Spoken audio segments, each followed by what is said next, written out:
అర్జున్ నంద్యాలలో సందడి చేశారు. ఎన్నికల సమయంలో తన మిత్రుడి విజయం కోసం ప్రచారం చేయడానికి బన్నీ నంద్యాల వెళ్లారు.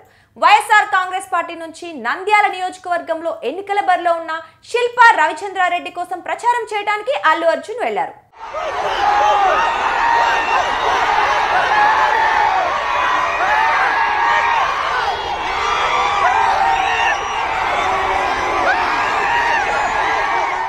భార్య స్నేహారెడ్డితో కలిసి శనివారం మధ్యాహ్నం అల్లు అర్జున్ నంద్యాల చేరుకున్నారు. వారికి గజమాలతో శిల్పా రవిచంద్రారెడ్డి దంపతులు ఘన స్వాగతం పలికారు. అల్లు అర్జున్ నంద్యాలకు వస్తున్న విషయం తెలియటంతో ముందుగానే ఆయన అభిమానులు భారీ ఎత్తున చేరుకున్నారు. బన్నీ వాహనాల వెంట భారీ ర్యాలీగా వెళ్లారు. మధ్యలో ఓ సెంటర్ వద్ద గజమాలతో బన్నీకి ఘన స్వాగతం పలికారు. ఆ సమయంలో బన్నీ రేంజ్ రోవర్ కారును పెద్ద ఎత్తున అభిమానులు చుట్టుముట్టారు.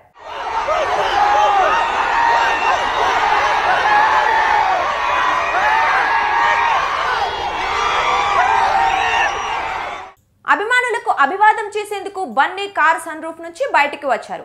అయితే ఆ సమయంలో కొంతమంది అభిమానులు కారు పైకి ఎక్కారు. బన్నీతో కరచాలనం చేసేందుకు ప్రయత్నించారు. అలా చేయొద్దని అభిమానులకు బన్నీ నచ్చ చెప్పారు. ఇక అక్కడి నుంచి వేలాది మంది అభిమానుల మధ్య శిల్పా రవిచంద్రారెడ్డి ఇంటికి బన్నీ దంపతులు చేరుకున్నారు. శిల్పా రవిచంద్రారెడ్డి ఇంటిపై నుంచి అభిమానులకు అభివాదం చేశారు. అల్లు అర్జున్ భార్య స్నేహారెడ్డి సైతం అభిమానులకు అభివాదం చేశారు.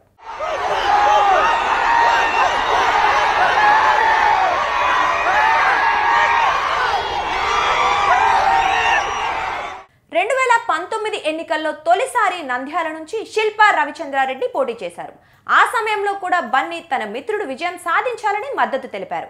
ఆ ఎన్నికల్లో టీడీపీ అభ్యర్థి భూమా బ్రహ్మానందరెడ్డిపై 35,000కు పైగా ఓట్ల మెజారిటీతో గెలిచారు.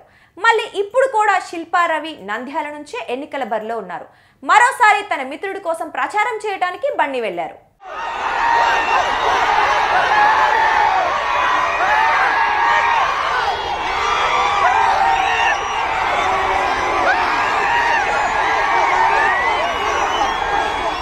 శిల్పా రవిచంద్రారెడ్డి భార్య నాగిని రెడ్డి, అల్లు అర్జున్ సతీమణి స్నేహారెడ్డి క్లోజ్ ఫ్రెండ్స్. వారిద్దరూ క్లాస్మేట్స్ కూడా. స్నేహారెడ్డిని అల్లు అర్జున్ వివాహం చేసుకున్న తర్వాత రవిచంద్రారెడ్డి, బన్నీ మంచి స్నేహితులయ్యారు. ఇరు కుటుంబాల్లో జరుగుతున్న శుభకార్యాలను వారు పాల్గొన్నారు. స్నేహానికి అత్యంత విలువ ఇచ్చే వ్యక్తి అల్లు అర్జున్ అని గతంలో ఓ ఇంటర్వ్యూలో రవిచంద్రారెడ్డి అన్నారు.